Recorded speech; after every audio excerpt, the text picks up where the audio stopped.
director de alabanza es un cantante que dirige 1, 2, 3, 4 canciones o todo el set del domingo. Okay. Pero ese director de alabanza no significa que es el líder de alabanza, no es el líder del grupo, simplemente está dirigiendo una canción.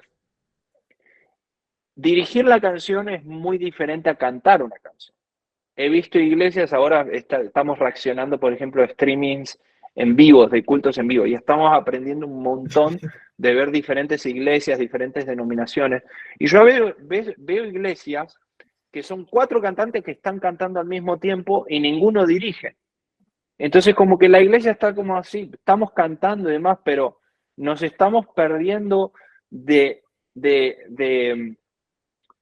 que haya una mayor profundidad en la alabanza, en la adoración y en ese tiempo que tenemos juntos en la presencia de Dios, porque no hay liderazgo. ¿Sí? O sea, que no haya un director de alabanza para mí, que hayan 4 personas, 5 personas cantando y no haya nadie dirigiendo, para mí es como que hayan 4 pastores predicando a la vez. Sí. ¿Se entiende? Es como Sí. que a quién sigo, a quién escucho, quién me está dirigiendo. La iglesia necesita dirección. Así como la iglesia necesita de la enseñanza del pastor, necesita que el pastor abra la palabra y enseñe cada domingo la palabra, la iglesia también necesita de directores que guíen a la iglesia en alabanza y adoración. Para mí, por eso son los 3 roles básicos que son buenos para tener en un grupo de alabanza en un ministerio. Mira, una pregunta. ¿Y quién de esos 3 eligen las canciones que se van a tocar, que se van a cantar en un domingo, una actividad en la iglesia? ¿Cómo eligen eso? ¿Qué hacen? Bueno, es muy buena la pregunta, pero para eso está el líder general, el líder del grupo de alabanza. En Estados Unidos ese rol se llama worship pastor, como el pastor de adoración. Ese pastor de adoración decide cuáles van a ser los parámetros a la hora de elegir una canción. Tengamos en cuenta que en cada canción, en cada iglesia, las libertades para elegir una lista de canciones son diferentes. ¿Sí? Hay iglesias, por ejemplo, que la lista de canciones la elige el pastor. Hay iglesias donde la lista de canciones la elige los directores de alabanza, ¿no? Para mí, lo ideal es que el líder de alabanza ponga los parámetros de cómo vamos a hacer para elegir la lista de canciones, ¿sí? Entonces, y que se respete ese parámetro. Ese parámetro a veces va a significar que la lista de canciones se van a elegir entre los directores y el líder de alabanza. En mi iglesia, por ejemplo, todas las listas de canciones las elige el líder de alabanza y no le pregunta a los directores de alabanza, simplemente les envía las canciones. Claro, Y yo, la máxima autoridad, como que la sí, máxima autoridad de... Okay. pero ¿sabes qué es lo interesante de esto, Endri? Que hay muchos directores de alabanza que parece que se morirían si no pueden elegir la canción que van a cantar. Pero ¿cómo voy a cantar una canción la cual el Señor no está usando para hablar a mi corazón y no es la canción que me siento cómodo para cantar? Yo en 3 años que me estoy congregando en esta iglesia no he escuchado a un cantante, un director de alabanza quejarse por una canción que se le asignó para dirigir. Es más, todo lo que yo veo es qué privilegio dirigir la alabanza, qué privilegio dirigir a la iglesia.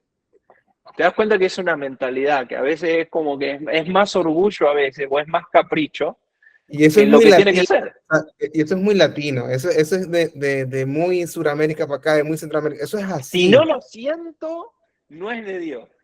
Correcto. Eso es verdad. Y eso es muy cierto. Y eso ha hecho tanto daño. Porque hay veces que, y eso es típico también, que yo quiero tirarme un concierto en media servicio, en media administración, y como crees que ese es tu concierto, ese es tu hábitat, y predicas y hablas y cuentas testimonios, das reflexiones y haces cánticos, ¿no? Y tú estás dando, o sea, tuyo, es tu tiempo, tu espacio, y incluso ir respetando tiempos de la palabra y respetando tiempos tal vez de otros cantantes que también, o otros salmistas que Bueno, iban a pero cantar. ahí está el significado del ministerio. Cuando yo entiendo que mi ministerio no es el espacio donde yo me vengo a destacar, sino el espacio donde yo vengo a servir, vos entendés cuál es tu rol y tu energía, tu pasión, tu preocupación, tu foco es quiero cumplir mi rol bien para que cuando venga el siguiente, la siguiente persona que tiene que participar, dirigir la alabanza, predicar, el Señor lo use también. Así es. Y esa es la gran diferencia entre ministerio y cómo se mueve todo el ambiente artístico fuera del ministerio. Que muchas veces fuera del ministerio se transforma en una competencia. Y cuando no entendemos el ministerio, llevamos la competencia a la iglesia y pensamos que Dios me va a usar a mí. Entonces a mí no me alcanza con 20 minutos. Mira, te voy a dar un ejemplo, Henry. La otra vez me escribió una directora de alabanza, me dice, Agustín, mi pastor me dice que no hable. Me dice que no hable, que hablo demasiado en la dirección de alabanza, pero ¿cómo hago si yo estoy sintiendo del Espíritu Santo que tengo que hablar, que tengo que ministrar y de repente me pongo a hablar? Yo lo que le dije con mucho amor a esta chica es, si sos una directora de alabanza, tu rol no es predicar, tu rol es cantar y dirigir la alabanza. Entonces lo que te está diciendo tu pastor es correcto. Que el Espíritu Santo te esté hablando, te esté inspirando a hablar algo, es para que vos lo expreses mediante la dirección y el cántico, no para que dejes de Wow. dirigir y cantar y te pongas a predicar media hora cuando ese espacio es del pastor. Y Dios es un Dios de orden y Dios quiere que nos movamos de esa manera porque eso es entender el ministerio, es como ver la imagen completa, es entender que somos parte de algo más grande, ¿no? Wow. Tú sabes que hace unos años tuve el privilegio de asistir a una conferencia con Abraham Laboriel. Tú sabes quién es. Y mucha gente sabe de lo que está acá. Él decía que le preguntaron que qué hacía él cuando llegaba a un ensayo y cuando se montaba. Y él decía que lo que le preguntaba era a sus compañeros, o sea, ¿cómo yo puedo ser útil para ti? ¿Cómo yo te puedo ayudar a ti? ¿Qué necesitas de mí? En vez de él imponerse, por Dios, Abraham Laboriel, o sea, más bien haz lo que quieras, o sea, eres tú. Era preguntarle a los demás cómo te puedo ayudar a que esto marche bien, cómo yo puedo ayudarte, qué quieres, que le baje volumen al bajo, quieres que toque más sencillo, ¿qué hago? Y eso me llamó tanto la atención porque es un tema de que entiende que tiene que hacer el trabajo, un tema de humildad, no es un tema de egocentrismo. Y a veces yo he creído, y es mi punto de vista, si quieren me machacan a mí, no machaquen a Agustín, pero el sentido artístico que tenemos nosotros de ser reconocidos, porque al final todos somos artistas y también vivimos de la aprobación de la gente, porque es así, queremos que nos miren, y eso es algo que naturalmente es parte de la esencia del artista. Ahora, qué peligroso es llevar eso al altar y decir, mira, yo quiero que me miren a mí, yo quiero que hablar lo que yo quiero decir, y a veces nos convertimos en personas súper egocéntricas siendo ministros de alabanza, sin entender que no se trata de mí, sin entender que se trata de la gente, sin entender que se trata del Señor, sin entender que tenemos una responsabilidad como grupo de alabanza, que no se trata de mí. Y es mi pregunta a ti. ¿Cuál es la responsabilidad de un grupo de alabanza? ¿Qué debe hacer? ¿Hasta qué punto? Estábamos hablando ahorita que no tiene que predicar, pero al mismo tiempo sí tiene que llevar al pueblo, inspirar al pueblo a adorar. A tu criterio, ¿qué debe hacer un grupo de alabanza? Bueno, se me venía con el ejemplo que estabas dando, David, ¿no? David era Okay. conocido por ser un artista, por ser un músico. Sí. Lo primero que se decía de David es que sabía tocar. Eso es lo Uf. primero que decían de David. Sabe tocar el arpa. Primera de Samuel 16:15. Sabe tocar el arpa. Y después en toda esa descripción comienzan el cortesano que le está recomendando David a Saúl, le empieza a dar una descripción del carácter de David.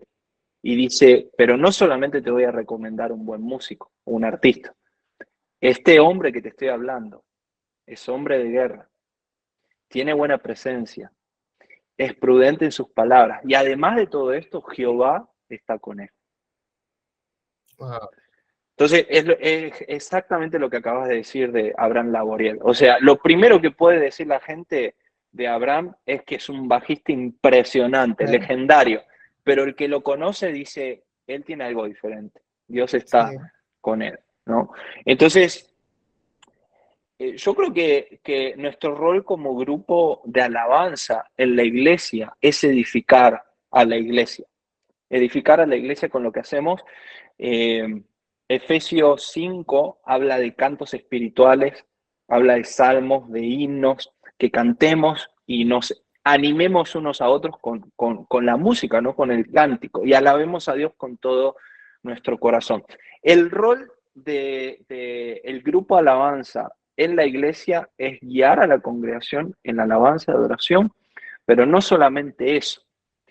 Hay un desafío que tenemos como ministros, que es un desafío que quedó impregnado en el tabernáculo que levantó David, pero que en el Nuevo Testamento se dice en Hechos que esa choza caída de David se va a restaurar de nuevo, ¿no? Porque la choza caída, ese tabernáculo de David, representaba la presencia de Dios accesible para todo pueblo Yes. y toda nación.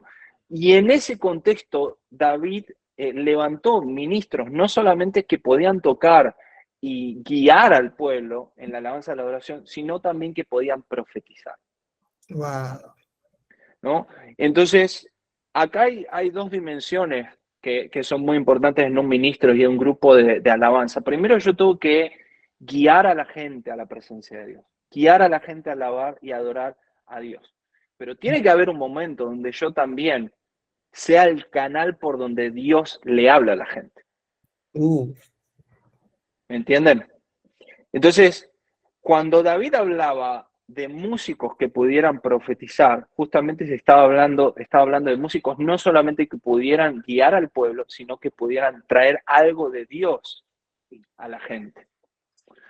Y lo interesante acerca de la música es que es un lenguaje. Así como acá Yes. estamos hablando en español, de repente nos podemos hablar en inglés. Hace 5 años que estoy en Estados Unidos, entonces 5 años de aprender inglés en Estados Unidos.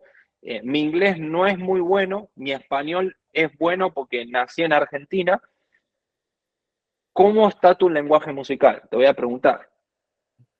¿Cómo desarrollas esa expresión musical a través de canto? ¿Cómo desarrollas esa expresión musical a través de la batería? Si hay algún diseñador, ¿cómo desarrollas esa expresión a través de los diseños? Si hay algún editor de video, ¿cómo desarrollas esa expresión de editando videos? El arte es un lenguaje y es impresionante que otra manera bíblica de profetizar es el arte, es utilizando nuestros talentos y dones para expresar lo que Dios está hablando a nuestro corazón.